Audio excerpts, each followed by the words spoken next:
விஜய் அவர்கள் சினிமால இருந்து இந்த அரசியலுக்கு வரும்போது சினிமால இருந்து யார் வந்தாலும் எம்ஜிஆரா அப்படின்னு எம்ஜிஆர் அவர்கள் முதல் முறையா அந்த சட்டமன்றத்துல போட்டியிடும் போது இந்த 33க்கும் மேற்பட்ட அந்த ஓட்டு சதவீதம் வந்து வாங்கியிருந்தாரு. விஜய் அவர்கள் அந்த சதவீதத்தை வந்து அதே மாதிரி இப்போ உதயநிதி ஸ்டாலின் வந்து ஜெயிச்சிருக்காரு சார். திரும்ப வந்து இந்த அரசியல் களமானது வந்து விஜய் வர்சஸ் உதயநிதி ஸ்டாலினா வந்து மாறி இருக்கு. நேற்று வரைக்குமே ரொம்பவே கான்பிடா இருந்தது வந்து திமுக. என்ன நினைச்சிட்டு இருந்தாங்கன்னா இந்தியா கூட்டணிக்கே வந்து ஸ்டாலின் அவர்களுக்கு தான் அந்த அவரே வந்து இந்த தேர்தல வந்து தோத்து இருக்காரு. இப்ப இந்தியா முழுக்க தோத்து இருக்கிறார்ல, படுதோல்வி அடைஞ்சிருக்குது. ஓகே இல்ல சார், இப்போ என்னதான் தேர்தல்ல தோற்பது கட்சி அது வேற விஷயங்க. ஒரு சிஎம் ஒரு 50 வருஷம் ஸ்டாண்டிங் உள்ள ஒரு ஆளு சொந்த தொகுதியிலே தோக்கிறதுன்றது வந்து ஹியூமிலியேட்டிங் டிஃபீட்.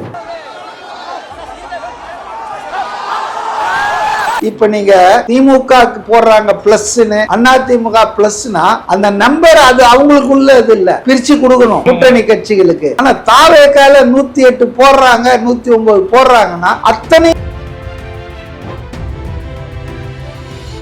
கட்சி தாவேக்கா என்பது சிட்டி லெவல்ல இருக்கிற கட்சி. அதுக்கு கிராமப்புறங்கள்ல கட்டமைப்பு இல்ல, ஆதரவு இல்லைன்ற மாதிரி கட்டுறாங்க. அது உண்மை இல்லைங்க. விசில் சின்னம் வந்த ஒரு 1 ஹவர்ல ஒரு குக்கிராமத்துல வரைஞ்சாங்க, நான் பார்த்தேன் செவுத்துல. தஞ்சாவூரும் வந்து கிராமப்புறம் தான். அது ஒன்றும் பெரிய அர்பன் சென்டர் கிடையாது. அங்கேயும் நிறைய ஜெயிச்சிருக்காங்கன்றது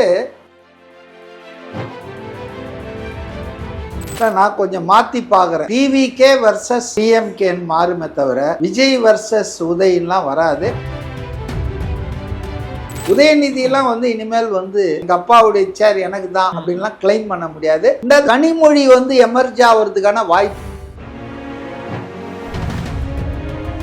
விஜய் வந்து பெரிய சாதனை பண்ணியிருக்காரு. எம்ஜிஆர் நிகழ்த்தாத சாதனையெல்லாம் இவர் பண்ணியிருக்காருன்னா ரஜினிகாந்த் எல்லாம் பயந்து ஓடிட்டாருங்க. இதனுடைய பெரிய இதுவா இருக்கு, அகழி முதலைகள் எல்லாம் இருக்கு, இங்க நம்ம வாழ முடியாதரான உடல்நிலையை சொல்லிட்டு ரஜினிகாந்த் ஓடினாரு. ஆனா இவர் வந்து 51 வயசுல நின்று சண்டை போட்டார் பாருங்க. எம்ஜிஆர் கூட 1977 he had some 3 or 4 alliance parties including communist parties. ஆனா இன்னைக்கு விஜயை பொறுத்தவரை ஆளெல்லாம் தன்னந்தனியே இந்த வெற்றி மொத்தமே அந்த கட்சிக்கு தான்.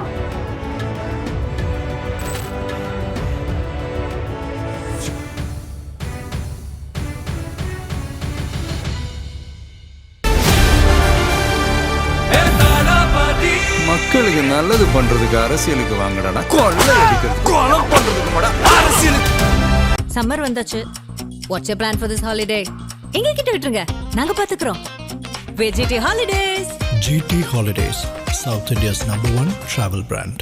சார் வணக்கம் சார். வணக்கம். எப்படி சார் இருக்கீங்க? நல்லா இருக்கேன். Super sir. தமிழ்நாடே எதிர்பார்த்த ஒரு நாள் விஜய் அவர்கள் வந்து இந்த 100க்கும் மேற்பட்ட இடங்கள்ல வந்து முன்னிலை வகிச்சு ஜெயிச்சிருக்காரு. எப்படி பாக்குறீங்க ஒட்டுமொத்தமா இந்த எலெக்ஷன்ல? ஏன்னா விஜய் அவர்கள் இந்த கட்சி ஆரம்பிக்கும் போது என்ன சொன்னாங்கன்னா 2% வந்து தாண்ட மாட்டாரு. இந்த 234 தொகுதியில வேட்பாளர்களே வந்து அவருக்கு கிடைக்காது. இந்த தமிழ்நாட்டில் இந்த விஜய் ஆலையெல்லாம் ஒண்ணுமே அடிக்கவே இல்லை அப்படின்லாம் சொல்லிட்டு இருந்தாங்க. இப்ப பாத்தீங்கன்னா 110க்கும் மேற்பட்ட இடங்கள்ல வந்து தாவேக்கா வந்து முன்னிலையில வந்து இருக்காங்க. எப்படி பாக்குறீங்க சார் ஓவரால் இந்த எலெக்ஷனை? இது வந்து நல்ல ஒரு மக்கள் தீர்ப்பு தான். முதல் முறையாக மக்கள் வந்து தமிழ்நாட்டுல ஆளும் கட்சியும் தண்டித்திருக்கிறார்கள், எதிர்கட்சியையும் கண்டித்திருக்கிறார்கள். ஆளுங்கட்சி எப்படி தண்டிச்சிருக்காங்கன்னா ஆட்சியை இல்லாம பண்ணியிருக்காங்க. நார்மலா ஆளுங்கட்சி வந்து ஆட்சி இழந்தா எதிர்கட்சியா தான் ஆகும் இல்லைங்களா? ஆனா இன்னைக்கு எதிர்கட்சி தலைவராக கூட ஆக முடியாத அளவுக்கு முதல்வர் ஸ்டாலின் அவர்களை சட்டமன்ற உறுப்பினராக கூட இல்லாம பண்ணியிருக்காங்க. ஆகவே ஆளுங்கட்சி கடுமையான தண்டனைக்கு ஆளாகி இருக்கிறது. எதிர்கட்சி பார்த்தீங்கன்னா எதிர்கட்சி தலைவராக இருந்த எடப்பாடி அவர்கள் போன முறை 66 சீட்டு வாங்கியிருந்தாரு. இந்த முறை அந்த அந்தஸ்தையும் இழந்து திமுக கிட்ட அவர் வந்து இப்போ ஒரு எம்எல்ஏவா ஜெயிச்சா கூட எடப்பாடியில 1 எம்எல்ஏ தட்ஸ் ஆல். எல்லா எம்எல்ஏல மாதிரி அவரு ஒரு எம்எல்ஏவா தான். அதனால வந்து இது போத் ரூலிங் அண்ட் ஆப்போசிஷன் பார்ட்டிக்கு தமிழ்நாட்டு மக்கள் கொடுத்த அடியா நான் பார்க்குறேன். அதுவும் டெஸ்பைட்டு, அதாவது பணப்பரிமாற்றம் பணப்பட்டுவாடான்றது அங்கிங்கெனாதபடி தமிழ்நாட்டில் நடந்திருக்கு. சில இடங்கள்ல 5000 ஓட்டு. இப்போ லால்குடியில் அதிமுகவில் லீமா ரோஸ்ன்னு ஒருத்தர் முன்னணியில் இருக்காங்கன்னு சொன்னாங்க. ஜெயிச்சிருவாங்கன்னு நினைக்கிறேன். அவங்க வந்து மிகப்பெரிய அளவு தொகையை ஸ்பெண்ட் பண்ணியிருக்காங்க. அதே போல வந்து செந்தில் பாலாஜி கோயம்புத்தூர் தெற்குல ஏராளமான பணத்தை வாரி இறைச்சி ஜெயிச்சிட்டும் இருக்காரு. இப்படி பார்த்தீங்கன்னு சொன்னா பணத்தை வந்து வாரி இறைச்சிருக்காங்க. அதே போல ரெண்டும் பெரிய கட்சிங்க, திமுக அதிமுக. எம்ஜிஆர் காலத்து மாதிரி இல்லைங்க இது. ஒரு ரெண்டு ஆண்ட கட்சி, ஆளுங்கட்சி, மத்தியில் ஆளுங்கட்சி எல்லாத்தையும் எதிர்த்து இவர் தன்னந்தனியா, அதுவும் எம்ஜிஆர் கூட 1977 he had some 3 or 4 alliance parties including communist parties.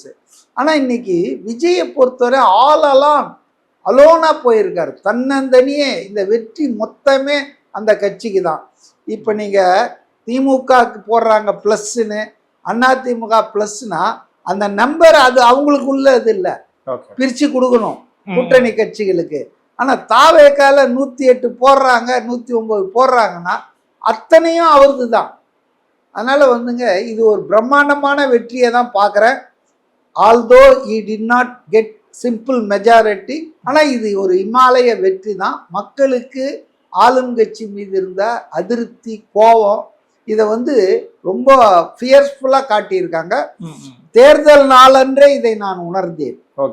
எப்போ வந்து நகரம் கிராமம்னு வித்தியாசம் இல்லாம சென்னையிலையும் 85%, ரெஸ்ட் ஆஃப் தமிழ்நாடுலையும் 85% வந்ததோ அப்பவே மக்கள் வந்து ரொம்ப ஆக்ரோஷத்தோடு இருக்கிறாங்கன்னு நான் புரிஞ்சுக்கிட்டேன். போஸ்டல் பேலட் என்னும் போது சீனியர் மினிஸ்டர்ஸான KN நேரு அண்ட் துரைமுருகன்லாம் அதுலயே பின்வாங்குறாங்க. அதான் சார், 21க்கும் மேற்பட்ட அமைச்சர்கள் வந்து பின்னணியில தான் சார் இருந்தாங்க. நிறைய மந்திரிகள் வந்து தோல்வியை அடைஞ்சிட்டு இருக்காங்க, இன்க்ளூடிங் சீஃப் மினிஸ்டர். இப்ப நீங்க மதுரையில மூர்த்தி, ஆல் பவர்ஃபுல் மினிஸ்டர், பத்திரப்பதிவு, அவருக்கும் அந்த பழனிவேல் தியாகராஜனுக்கும் ரன்னிங் பேட்டில் நடந்துட்டு இருக்கோம், 7ஆம் பொருத்தம்.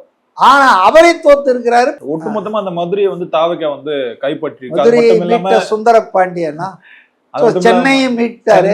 மதுரை, கோயம்புத்தூர்ல கூட ஐ வாஸ் டோல்டு, கோயம்புத்தூர் டிஸ்ட்ரிக்ட்ல 10 தொகுதி போன வாட்டி வந்து 10 வந்து அதிமுக பாஜக கூட்டணி. அதாவது 9 அதிமுக, 1 வந்து கோயம்புத்தூர் தெற்கு வானதி சீனிவாசன்.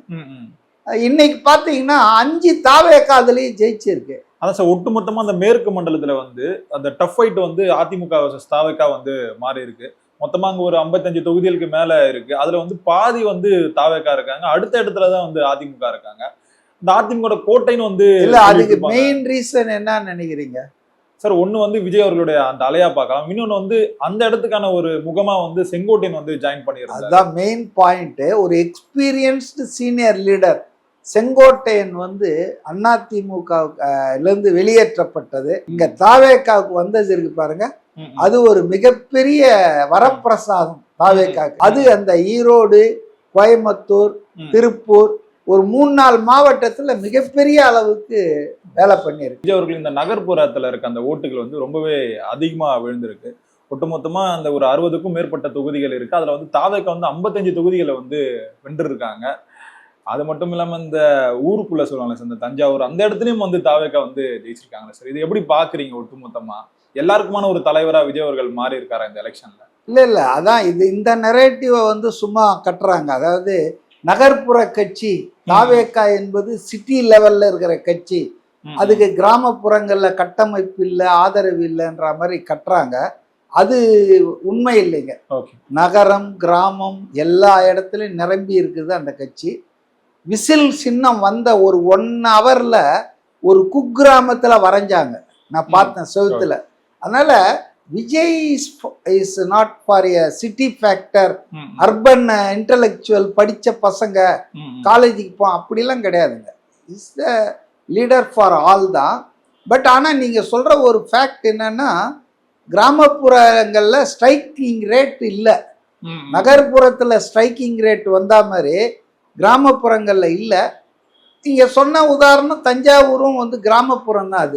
அது ஒன்றும் பெரிய அர்பன் சென்டர் கிடையாது. அங்கேயும் நிறைய ஜெயிச்சிருக்காங்கன்றது நான் சொல்ற வாதத்தை இது பண்ணுது. அதாவது is not meant for only cities, அவர் த்ரூஅவுட் எல்லாத்துக்கும் பொதுவானவர். ஆனா எலெக்ஷன்ன்றது எல்லா வேலையும் ஜாதி வேலை செய்யுது, பணம் வேலை செய்யுது. இது கிராமங்கள்ல இன்னும் கொஞ்சம் அதிகமா வேலை செய்யும். Okay sir. இப்போ விஜய் அவர்கள் சினிமால இருந்து இந்த அரசியலுக்கு வரும்போது சினிமால இருந்து யார் வந்தாலும் எம்ஜிஆரா அப்படின்னு சொல்லி ஒரு விமர்சனம் வந்து வச்சாங்க. இப்போ எம்ஜிஆர் அவர்கள் முதல் முறையா அந்த சட்டமன்றத்துல போட்டியிடும் போது இந்த 33க்கும் மேற்பட்ட அந்த ஓட்டு சதவீதம் வந்து வாங்கியிருந்தாரு. இப்போ விஜய் அவர்கள் அந்த சதவீதத்தை வந்து ஆல்ரெடி அதை கடந்துட்டாரா? ஓகே, அது ஒரு முதல் கேள்வி. இப்போ நேற்று வரைக்குமே ரொம்பவே கான்ஃபிடா இருந்தது வந்து திமுக அவர்கள் தான் சார். இப்போ என்ன நினைச்சிட்டு இருந்தாங்கன்னா இந்தியா கூட்டணிக்கே வந்து ஸ்டாலின் அவர்கள் தான் அந்த தலைமை வகிக்கணும்னு சொல்லிட்டு இருந்தாங்க. ஆனா தகுதி வாய்ந்த தலைவர். ஓகே, இப்ப அவரே வந்து இந்த தேர்தலில் வந்து தோத்து இருக்காரு. இப்ப இந்தியா முழுக்க தோத்து இருக்கிறார்ல, படுதோல்வி அடைஞ்சிருக்குது. ஓகே, இல்ல சார், இப்போ என்னதான் தேர்தல்ல தோற்பது கட்சி அது வேற விஷயங்க. ஒரு சிஎம் ஒரு 50 வருஷம் ஸ்டாண்டிங் உள்ள ஒரு ஆளு சொந்த தொகுதியிலேயே தோக்கிறதுன்றது வந்து ஹியூமிலியேட்டிங் டிஃபீட் அது. ஓகே, அதனால அது படுதோல்வி தான் சொல்லணும். இப்ப இந்தியாவே பார்க்கிற ஒரு தலைவரா விஜய் அவர்கள் வந்து மாறி இருக்காரா சார்? இந்த அதாவது இவ்வளவு எக்ஸ்பீரியன்ஸ் பவர்ஃபுல்லா இருக்கிற பொசிஷன்ல இருக்கிற ஸ்டாலின் சொந்த தொகுதியில தோத்துறாரு. எந்த எக்ஸ்பீரியன்ஸ் இல்லாத ஃபர்ஸ்ட் டைம் பொலிட்டீஷியன் விஜய் 2 தொகுதியில ஜெயிக்கிறாரு. ஓகே, நீங்க கம்பேர் பண்ணி பாருங்க, அப்பதான் உங்களுக்கு அடி பலமா எந்த அளவுக்கு உழுந்திருக்கு திமுகக்கு. மூர்த்தி தோக்குறார் மதுரையில, இவங்கெல்லாம் மண்ணின் மைந்தர்கள். துரைமுருகன் காட்பாடியில தோக்குறாரு. எல்லாத்தையும் விட்டுருங்க, சிட்டில மா சுப்பிரமணியம் சைதாப்பேட்டையில ஒவ்வொரு வீட்டுக்கும் போய் பிரியாணி சாப்பிடுவாரு. இந்த ஞானசேகரன் அண்ணா யூனிவர்சிட்டி வீட்டு உட்பட. ஆக இவங்கெல்லாம் தோத்து இருக்காங்கன்னு போது Vijay how he could win? மக்கள் கிட்ட போகாதவரு, அவர் வந்து ஒரு எலைட் லைஃப் வாழறாருனாங்களே, அவர் எப்படி 2 தொகுதியில ஜெயிச்சாரு? அதனால இது வந்து படுதோல்வி தாங்க திமுகவுக்கு. ஓகே, அதே மாதிரி இப்போ உதயநிதி ஸ்டாலின் வந்து ஜெயிச்சிருக்காரு சார்.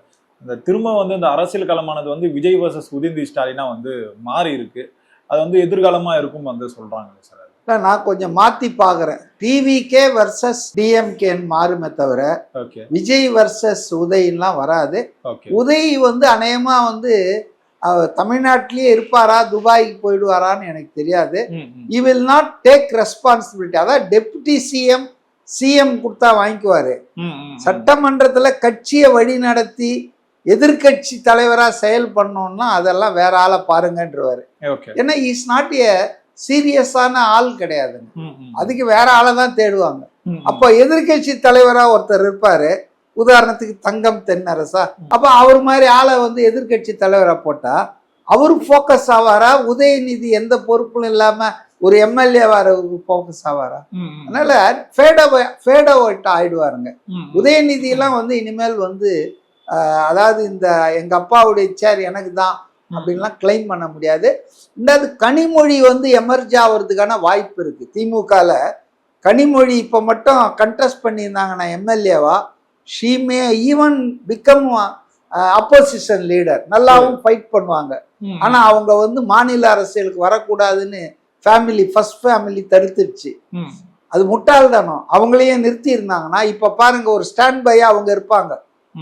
ஒத்துக்கிறீங்களா? கனிமொழி வந்து எம்எல்ஏவாய் எதிர்கட்சி தலைவரா செயல்படுறதுக்கும் உதயநிதி எம்எல்ஏ ஆகி எதிர்கட்சி தலைவரானா என்ன பண்ணுவார் அவரு? அதே மாதிரி இந்த எம்ஜிஆர் விஜய் ஒப்பீடு வந்து கேட்டிருந்தேனே சார். அந்த 33% ஓட் பேங்க் வந்து விஜய் அவர்கள் வந்து தாண்டி இருக்காரு.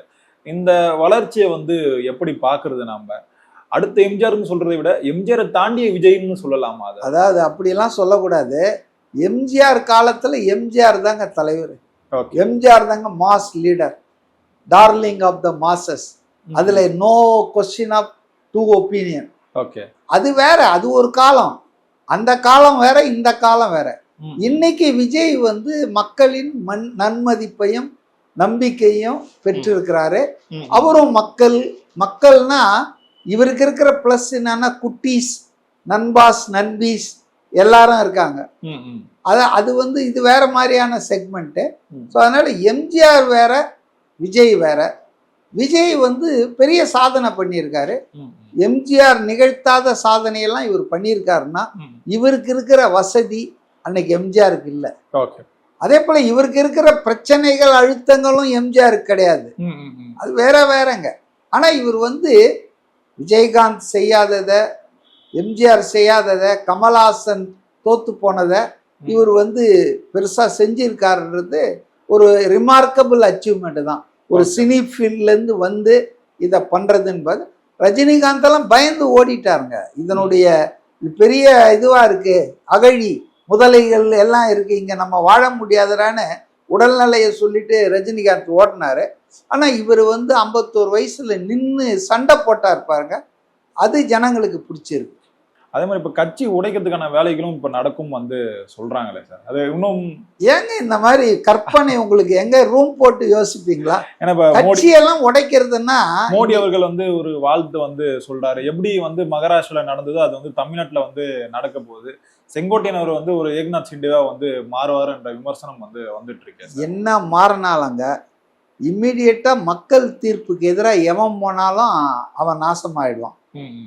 மக்கள் வந்து ஒரு ஆவேசத்தோடு ஒரு ஆக்ரோஷத்தோடு ஒரு தீர்ப்பு கொடுத்துருக்காங்க. இந்த தீர்ப்புக்கு துரோகம் எவன் பண்ணாலுமே அவன் செல்லா காசு ஆயிடுவான் 4ஆம் வட்டத்துல.